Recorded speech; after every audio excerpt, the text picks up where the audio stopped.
మనం తరచూ తలనొప్పితో బాధపడుతూ ఉంటాము. ఈ బాధ వల్ల ఏ పని చేయలేము. ఏది ఆలోచించలేము. ఇది ఒక్కొక్కరికి ఒక్కొక్క రకంగా వస్తుంది. దీని నుండి బయటపడటానికి ఏ చిట్కాలు వాడాలో చూద్దాం. బీట్రూట్‌తో జ్యూస్ చేసుకొని ఆ జ్యూస్‌లో దూదిని ముంచి 2 చెవులలో పెట్టుకుంటే తలనొప్పి త్వరగా తగ్గిపోతుంది.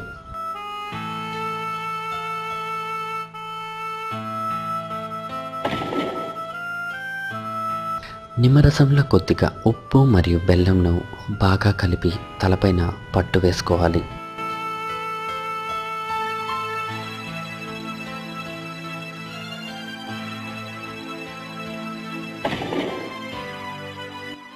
బాదం నూనెను తలపైన బాగా మర్దించుకొని కొంతసేపటి తర్వాత గోరు వెచ్చని నీటితో తలస్నానం చేస్తే మంచి ఫలితం కనిపిస్తుంది.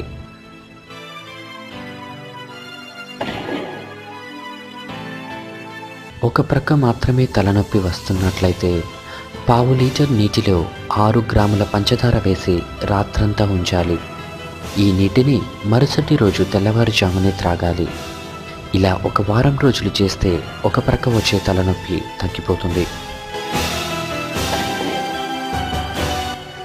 సొంటిని బాగా అరగతీసి ఆ మిశ్రమాన్ని కణతలకు రాయడం వల్ల తలనొప్పి తగ్గిపోతుంది.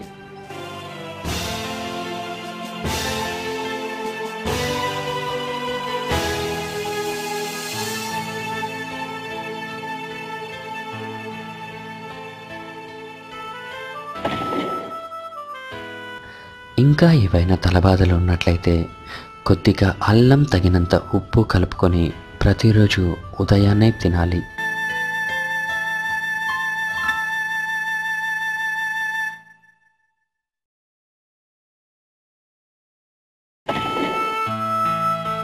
బీట్రూట్‌తో జ్యూస్ చేసుకుని ఆ జ్యూస్‌లో దూదిని ముంచి 2 చెవులలో పెట్టుకుంటే తలనొప్పి త్వరగా తగ్గిపోతుంది.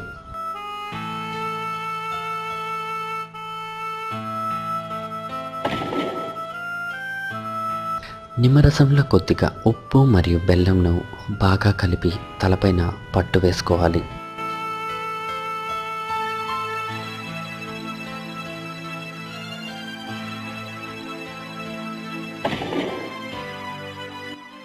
బాదం నూనెను తలపైన బాగా మర్దించుకొని కొంతసేపటి తర్వాత గోరు వెచ్చని నీటితో తలస్నానం చేస్తే మంచి ఫలితం కనిపిస్తుంది.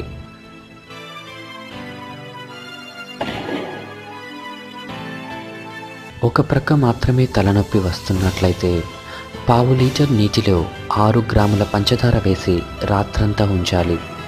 ఈ నీటిని మరుసటి రోజు తెల్లవారుజామునే త్రాగాలి. ఇలా ఒక వారం రోజులు చేస్తే ఒక ప్రక్క వచ్చే తలనొప్పి తగ్గిపోతుంది.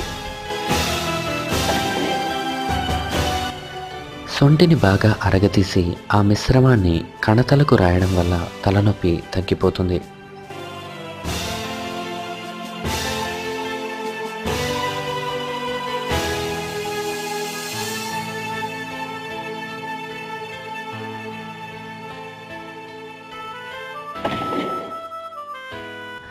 ఇంకా ఏవైనా తలబాధలు ఉన్నట్లయితే కొద్దిగా అల్లం తగినంత ఉప్పు కలుపుకొని ప్రతిరోజు ఉదయాన్నే తినాలి.